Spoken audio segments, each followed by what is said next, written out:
जिंदाबाद जिंदाबाद। शरणं गच्छामि। ग्रहण किया है और हमारे ये सभी जो आदरणीय अवध नारायण दोहरे जी, ये भी अपने विद्यालय के हेड इंचार्ज हैं, प्रधानाध्यापक हैं, आप भी प्रधानाध्यापक हैं। और हम लोगों ने ये बच्चों को हटाई, बच्चे अब शांतिपूर्वक बैठे हैं, स्वार्थ नहीं। अब स्वार्थ नहीं है तो आखिर हम लोग फिर क्यों आए आपके बीच में इतनी सर्दी में? बस सिर्फ इतना है कि हम लोग पढ़ लिख कर अगर हम यहाँ तक पहुँचे हैं तो आपके ये बच्चे भी यहाँ तक पहुँचे, इससे आगे जाएं। हम लोगों ने ये जो महापुरुषों की फोटो है, इनके संघर्ष को पढ़ा है, इनके बारे में जान लिया है और इनके संघर्ष से फायदा किसका है? जब बाबा साहब संघर्ष कर रहे थे, अभी मैडम ने बताया कि जब छोटा बच्चा एक्सपायर हो गया तो उनके पास कफन के लिए पैसा नहीं था, ऐसी बात बताई उन्होंने। तो इसका मतलब बाबा साहब के सामने जब इस तरह की परिस्थितियां आई, बावजूद इसके वो गोलमेज सम्मेलन चले गए लंदन। किस लिए गए थे? हर आदमी, अभी एक गीत के माध्यम से आपने सुना कि बाबा साहब उंगली उठाकर इशारा कर रहे हैं, तो वो इशारा क्या कर रहे हैं वो बताने का, गीत के माध्यम से उन्होंने बताने का प्रयास किया। हम अपनी बात को यहीं से शुरुआत करेंगे कि हमारा स्वार्थ क्या है। तो हमारा स्वार्थ सिर्फ इतना है कि हमारा ये समाज जो बैठा है, आप सभी लोग बैठे हैं, आपके बच्चे ऊंचे ऊंचे पदों पर पहुंचे, इन बाबा साहब और महापुरुषों के संघर्ष को जाने, इतिहास को जाने। हमारे अंदर वो दर्द है कि हमारे समाज के बच्चे आगे क्यों नहीं बढ़ रहे हैं, क्यों पिछड़ते जा रहे हैं, जबकि इन महापुरुषों ने अपना जीवन खपा दिया हम सभी के लिए, और बावजूद हमारे बच्चे आगे नहीं बढ़ रहे हैं। आखिर क्यों नहीं बढ़ रहे हैं? ये बात बताने के लिए हम आपके बीच में आए हैं। कल को आपसे कोई प्रश्न करे कि आपको बाबा साहब ने क्या दिया है, इन महापुरुषों ने क्या दिया है, तो वो बताने के लिए हम आपके बीच आए हैं। वो दर्द हमारे अंदर है कि हमारे महापुरुषों की विचारधारा, हमारे महापुरुषों का, हमारा सभी लोग जाने अपने महापुरुषों को, अपने बाप को बाप कहना सीखें। इस बात को बताने के लिए हम आपके बीच आए। अभी जिस गीत में ये बताने की कोशिश की गई, आपने भी देखा होगा, आपके गांव में बड़ी खुशी हुई आकर कि बाबा साहब की मूर्ति लगी है। बहुत ऐसे गांव हैं जहां बाबा साहब की आज भी मूर्ति नहीं लगी है, बाबा साहब की मूर्ति लगी है।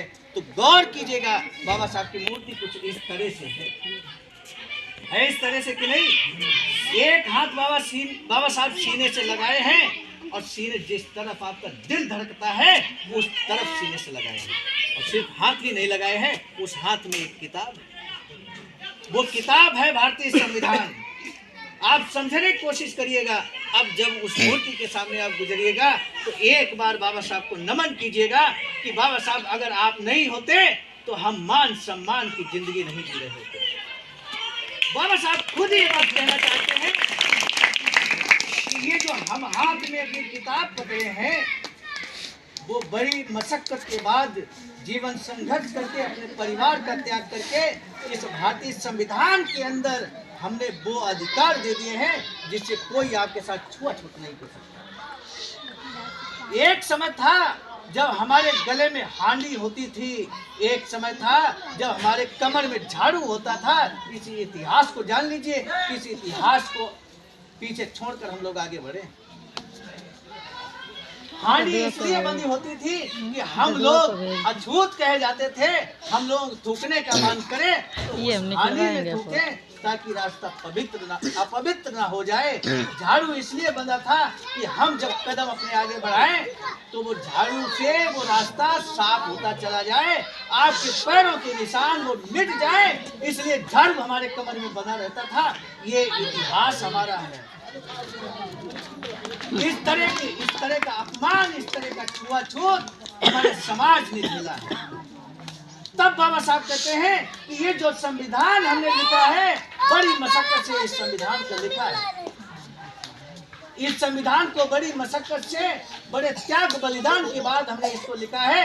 और उंगली का इशारा बाबा साहब इसलिए करते हैं कि इस भारतीय संविधान की रक्षा करने की जिम्मेदारी हम सभी की है। इस भारतीय संविधान की रक्षा कर लेना और जाकर संसद पे कब्जा कर लेना, कानून निर्माण करना, जहां पर हम सभी के अधिकारों को लिखने का कार्य किया जाता है, वो कार्य करने की आप तभी काम कर पाएंगे जब हमारे भारतीय संविधान को रक्षा कर पाएंगे। आखिर बाबा साहब ने वो किताब भारतीय संविधान सीने से क्यों लगाया? वो किताब सीने से क्यों लगाया, इस बात को सोचिएगा। इन बच्चों हटा दीजिए। बाबा साहब ने जो संविधान दिया, उस संविधान में क्या है? अब कोई आपने देखा कोई कमर में झाड़ू बांधे है क्या? नहीं। अब कोई हांडी लटकाए है? नहीं। तो ये हांडी फोड़ने का कार्य किसने किया? बाबा साहब ने। ये कमर में जो झाड़ू हमारे बना था, ये सच्चाई है। वो कमर में झाड़ू छोड़ने का, छुटाने का कार्य किसने किया? बाबा साहब ने। लेकिन कई बार हमारे समाज के लोग भटक जाते हैं। बाबा साहब ने एक हांडी फोड़ी, वो हमारे समाज के लोग दो दो हांडी लटका कर कहाँ जाते हैं? आप जानते हैं। वही हांडी जो फोड़ दी बाबा साहब ने, उस भारतीय संविधान की बदौलत हमारे समाज के अनजाने लोग, अज्ञानी लोग फिर हांडी लटकाने का काम कर रहे हैं। जाना चाहिए आपको स्कूल, भेजना चाहिए अपने बच्चों को स्कूल, लेकिन आप जा कहाँ रहे हैं? इसलिए हम समझे अपने महापुरुषों ने हमें कौन सा मार्ग दिया, ये बताने के लिए हम आपके बीच में आए। यही बताने के लिए हम आपके बीच में आए।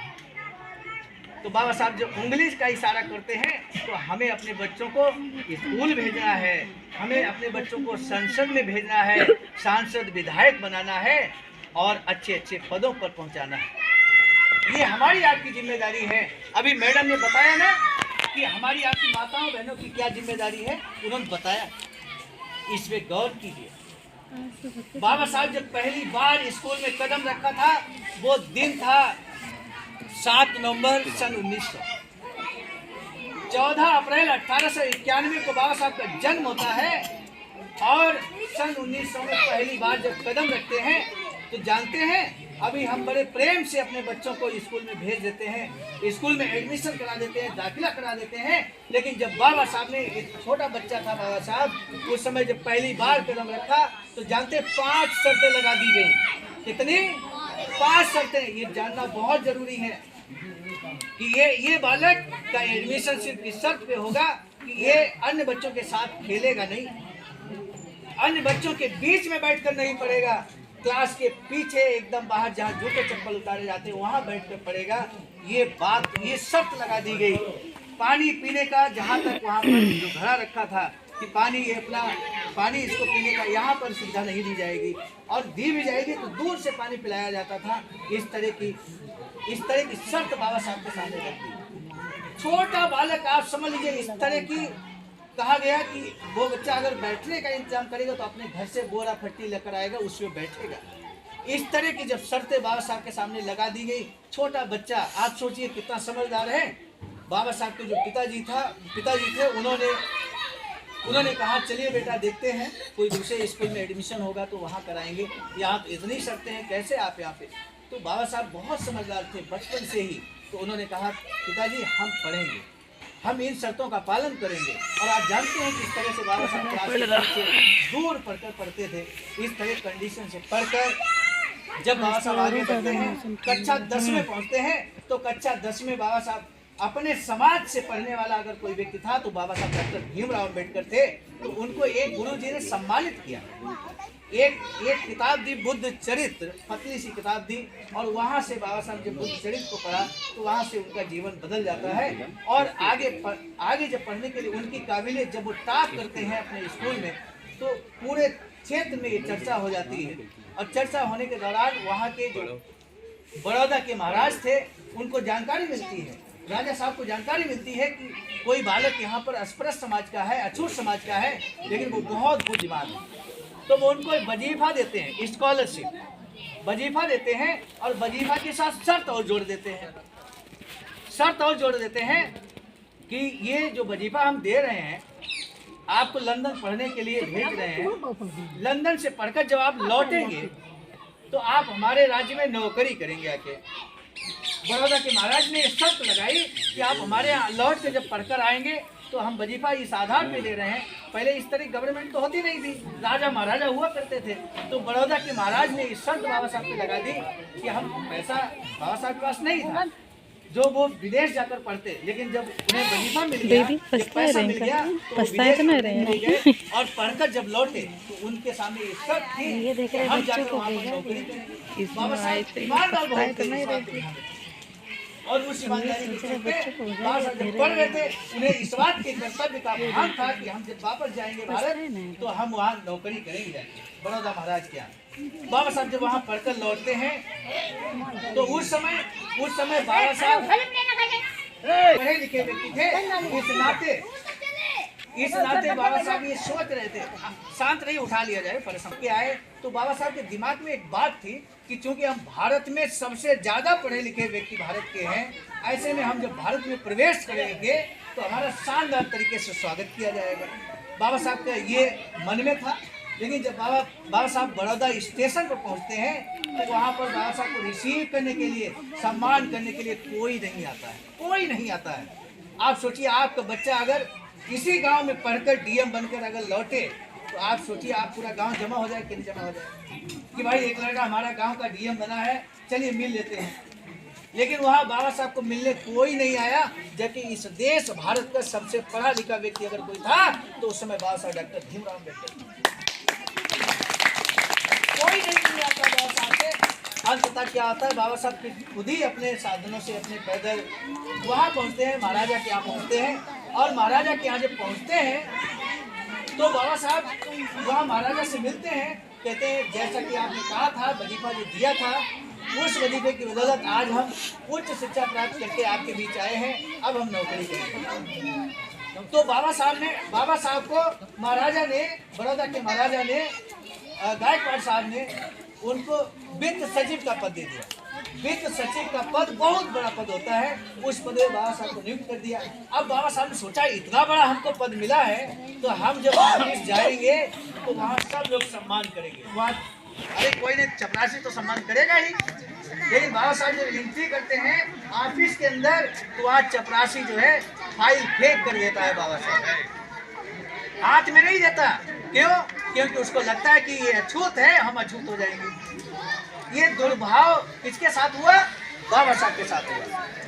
इतना ही नहीं, बाबा साहब जब कमरा ढूंढ रहे थे तो लोग जैसे जात पूछते थे, बाबा साहब महार जात के थे। महाराष्ट्र में जैसे घर के यहाँ चमार जाति होता है, ऐसे महाराष्ट्र में अपने यहाँ मतलब चमार, धोबी, धानु, ये सभी जातियों को मतलब एससी समाज हम कह सकते हैं। ऐसे महार जाति होती है महाराष्ट्र में, तो महाराष्ट्र के महार जाति से बाबा साहब बिलोंग करते थे। महार जाति के बाबा साहब थे, वह अछूत को जाति मानी जाती थी।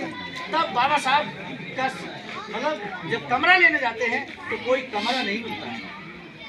अंततः बाबा साहब अपनी जात को छिपा लेते हैं, अपनी जात को छिपा लेते हैं और वो ये बताते हैं कि हम पारसी समाज से हैं, पारसी समुदाय से हैं, हमको कमरा दे दीजिए। जब कोई जात पूछे तो वो पारसी जब बताने लगे तो उनको एक पारसी सराय मिल गया, मतलब एक छोटा सा कमरा मिल गया रहने के लिए। 8 दिन नौकरी किया, लगभग 1 हफ्ता नौकरी किया बाबा साहब ने। लेकिन हर दिन उनको ऐसे ही कभी घरे से पानी नहीं पीने दिया जाता था, कभी कुछ इस तरह की परिस्थितियों से जूझ रहे थे बाबा साहब। लेकिन एक दिन ऐसा अचंभा हुआ बाबा साहब के साथ, जानकर आप भी हैरान होंगे। बाबा साहब अपने कमरे पे जैसे थे रात के 12 बजे, लगभग 500 लोग करीब हाथ में लाठी डंडे लेकर ऐसे कमरे में बाबा साहब थे, नारेबाजी करने लगे कि बाहर निकलो, बाहर निकलो, हम बाहर। अच्छा, और सब बच्चे चले गए। इस तरह का नारा जब बाबा साहब ने सुना तो बाहर निकले। तो बाबा साहब से उन 500 लोगों ने कहा, हिंदी में देखो करवा दो, यहाँ नहीं रह सकते हो। अब देखो 5 बजे तक सब बच्चे आ जाएंगे, आज बोल दिया था 5 बजे तक आ जाया तो करें। हम आपको मार डालेंगे। बाबा साहब ने बहुत हाथ जोड़ा, बहुत ये निवेदन कार्तिक किया, कार्तिक वो बहुत आया है प्रार्थना अरे किया, लेकिन लोग परी नहीं अरे माने। अभी अंततः बाबा साहब का सामान उठाकर बाहर फेंक दिया गया और वो चल हम एक सामान मैसेज लेकर डाल बाबा देते हैं कि बच्चों को जल्दी ले जाएं सब क्योंकि बाबा पेरेंट्स साहब हैं। चाहते थे कि महाराजा बड़ौदा के यहाँ नौकरी करें वो, क्योंकि वो वजीफा लेकर गए थे। कौन घर जाना चाह रहा है? लेकिन अंततः बाबा साहब को जब क्यों? सामान क्या हो गया दिया उसको? तो वो सामान लेकर बाबा साहब सम्मानित साथियों, यदि आप हमारे इस चैनल आवाज़ का ऑफिशियल, जिस पर नियमित सुबह 5 बजे डॉक्टर अंबेडकर संदेश आपको मिलता है, आप हमारे इस चैनल को सपोर्ट करना चाहते हैं तो हमारा आपसे निवेदन है कि आप हमारे इस चैनल को सब्सक्राइब कर लें, वीडियो को शेयर, लाइक, कमेंट जरूर करें।